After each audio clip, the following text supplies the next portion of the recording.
Assalamualaikum warahmatullahi wabarakatuh. Perkenalkan, nama saya Dela Delia dengan NIM B30 12530106.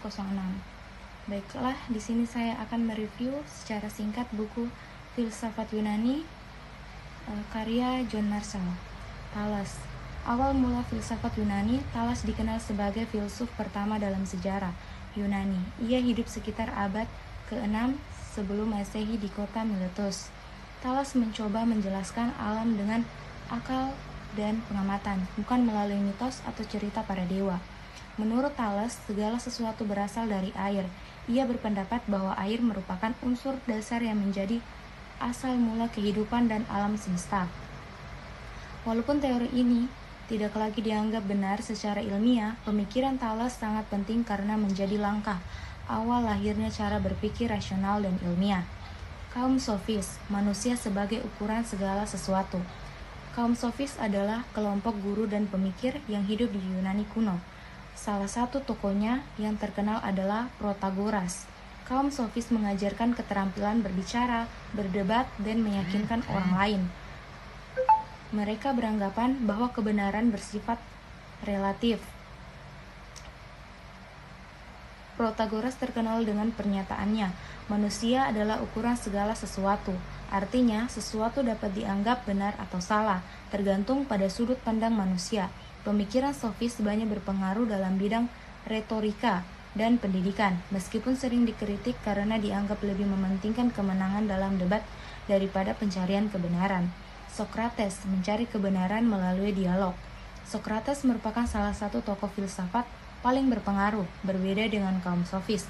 Sokrates percaya bahwa kebenaran sejati dapat ditemukan melalui pemikiran yang kritis dan dialog yang mendalam. Metode yang digunakannya dikenal sebagai metode tanya jawab atau metode Sokratik. Ia sering mengajukan pertanyaan kepada masyarakat untuk menguji pemahaman mereka tentang keadilan, kebaikan, dan kebijaksanaan. Sokrates terkenal dengan ungkapannya, "Kenalilah dirimu sendiri." Ia mengajarkan bahwa manusia harus terus belajar dan menyadari keterbatasan pengetahuannya. Menurut Sokrates, kehidupan yang baik adalah kehidupan yang dipandu oleh pengetahuan dan moralitas. Plato, dunia ide yang sempurna. Plato adalah Sokrates setelah kematian gurunya. Plato mengembangkan pemikiran filsafat yang lebih sistematis. Menurut Plato, dunia yang kita lihat hanyalah bayangan dari dunia ide yang sempurna. Segala sesuatu yang ada di dunia nyata merupakan tiruan dari bentuk ideal yang berada di dunia ide. Plato juga berpendapat bahwa tujuan pendidikan adalah membantu manusia mencari pengetahuan dan kebijaksanaan.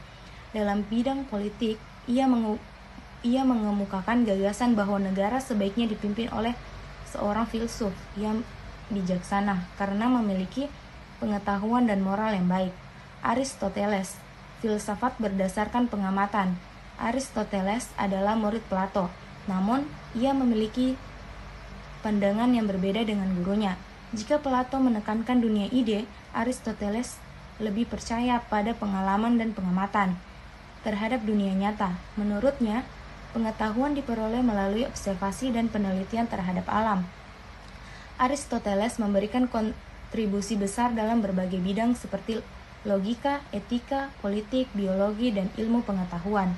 Ia mengajarkan konsep jalan tengah, yaitu bahwa kebajikan berada di antara dua sikap yang berlebihan. Contohnya, terlalu takut adalah pengecut, terlalu berani adalah nekat.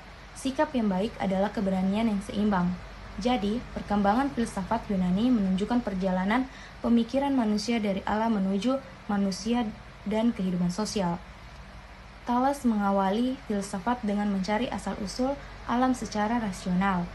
Kaum sofis mengajarkan keterampilan berpikir dan berdebat, serta menganggap kebenaran berpikir bersifat relatif. Sokrates mencari kebenaran melalui dialog dan refleksi diri. Plato mengembangkan teori dunia ide sebagai realitas sejati. Aristoteles menekankan pentingnya pengamatan dan pengalaman sebagai sumber pengetahuan. Pemikiran para filsuf tersebut menjadi dasar perkembangan ilmu pengetahuan, pendidikan, politik, dan filsafat modern yang masih dipelajari hingga saat ini.